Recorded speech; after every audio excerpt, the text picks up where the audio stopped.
Evening, everyone. How are we? Good. So we think the t-shirts are a nice gesture, but it's just a tax deductible, isn't it? Really, just put it straight through the business. Straight through the business. Love the shirts. Kind of feel like I thought I was going to rock up wearing the kind of funkiest kind of item of clothing of the evening, but you guys have definitely put me to it. But I wear this jacket because I'm hot as fuck and it's fireproof. It's not bomb-proof though, clearly. So it's a new joke. I'll work on it. But I'm a relatively new comedian. I actually picked up this jacket the day after my first gig in London. Went to a little flea market and picked it up. And as a new comedian, like when you go up and you meet people and you're like, oh yeah, I'm doing stand-up comedy, the first thing they always say is, tell us a joke. And so I've come up with one. Just tell me what you think. It's a classic. Well, I think it is. Knock knock. Come see. Come see you. Come see me live, you prick. Yeah, still hasn't shown up, these guys. Yeah, clearly not making the right impression. Like, I haven't introduced myself, I'm Archie. And as I said, I haven't been doing comedy all that long. It's not my full time, obviously, clearly. But my day job is I'm a business development and marketing consultant. Honestly, that's the second time I've done that. It's blown me away. People actually sound interested. Like that. It was meant to line up that no one's interested, but everyone. But that's the second time that I've had a woo. But in essence, I just make shit sound better so that people will either buy or sign up to it. So to give you an example. The army is currently doing a bit of a marketing drive because they're having a really hard time getting the youth to sign up. No surprise, no one wants to join the fucking military. So I've come up with a new slogan in order to target the younger generation. Do you want to hear it? Yeah. Ready? Nothing beats a Jet 2 deployment. And right now, we're offering £50 per confirmed kill. That's £200 for a family of 4. I haven't heard back, but I'm pretty optimistic. You're seeing that on Channel 4 next week. Jess Glynne's going to sing the song. But as well as that, I've also come up with a new project as well. Come up with a service, something to like help people develop their business. It's called Basement to Billionaire. There's a man that still lives in his mother's basement. I think I'm pretty fucking qualified. But step one is that if you want to be a billionaire, you've got to act like a billionaire, right? And what a lot of people don't know, and you can have this one for free, Pete, is that billionaire is actually an acronym that lists all the actions that you need to do to become a billionaire, right? So I'm going to run it through with you. I'm going to go through it. Start off with the B. Blame immigrants. Legal loopholes. Right. Ignore others' needs.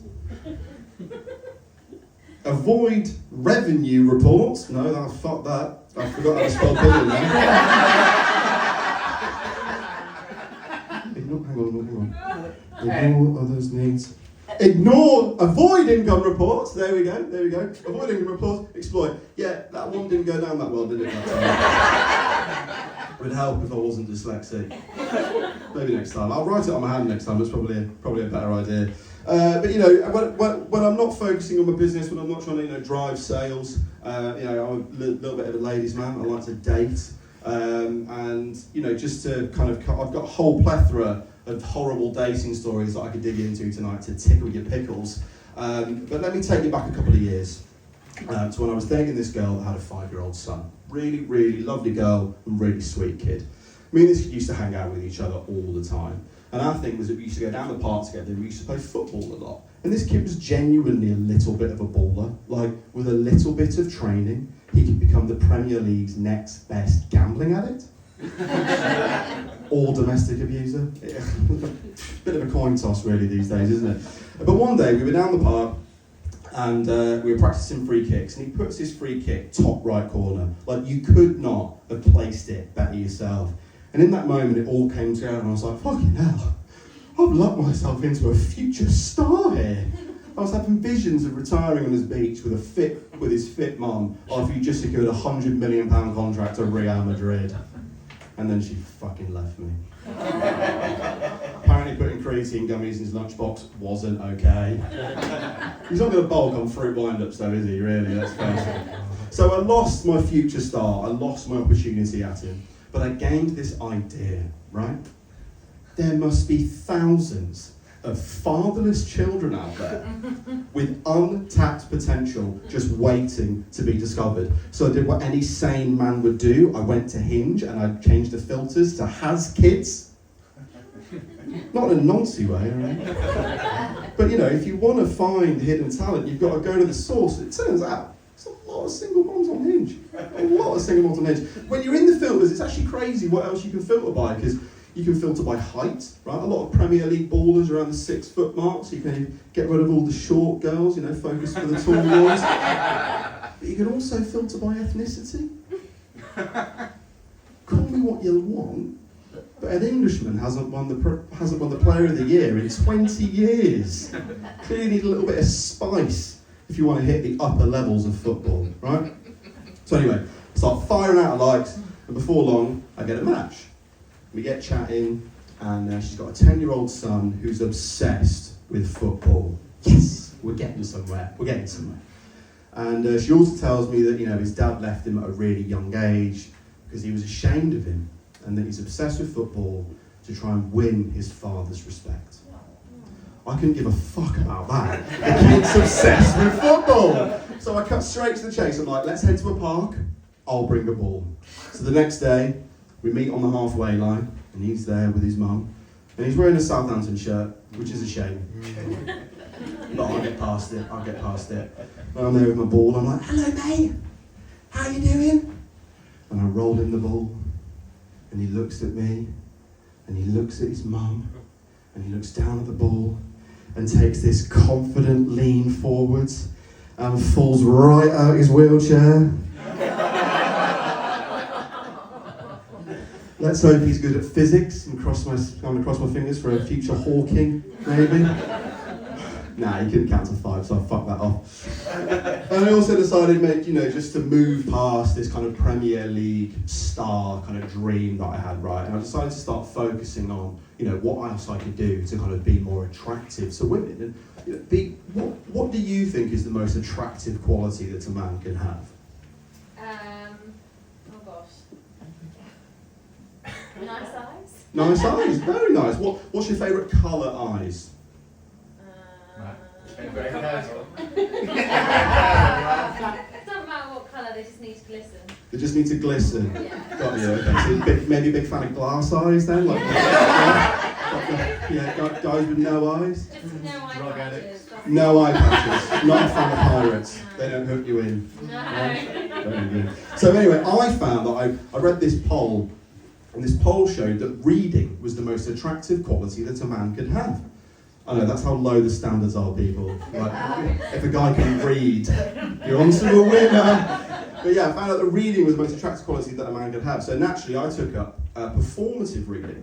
Anybody heard of performative reading? Let me fill you in.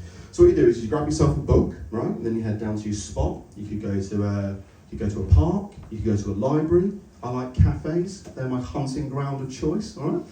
And you go down then with your book, and you sit down and you read it, and you keep peeking up above it every 5 minutes like a schizophrenic virgin trying to get laid for the first time, just hoping that a woman is impressed by the fact that you can read. And on this one particular occasion, this beautiful woman walks in. She saunters up to the bar, she gets herself an oat or coconut matcha-y kind of thing, takes it back to her table, sits down, she catches my eye, and she giggles at me. I'm like, fucking hell. This reading shit, it really worked. And before I could even plot my next move, she gets up and approaches me.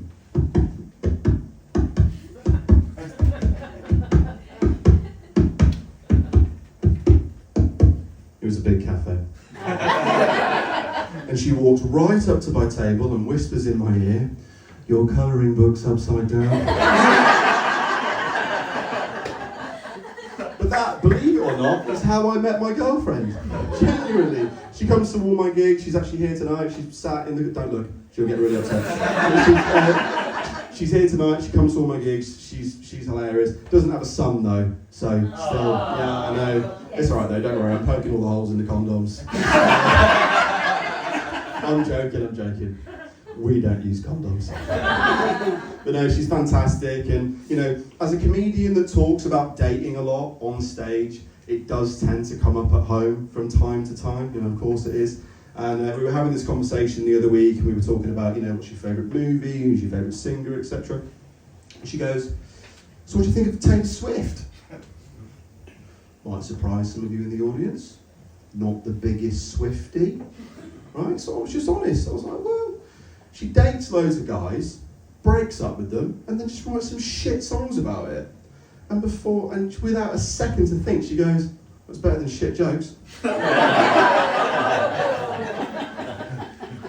Not even the funniest comedian in my relationship. Guys, you've been fantastic. Thank you very much. Have a lovely evening.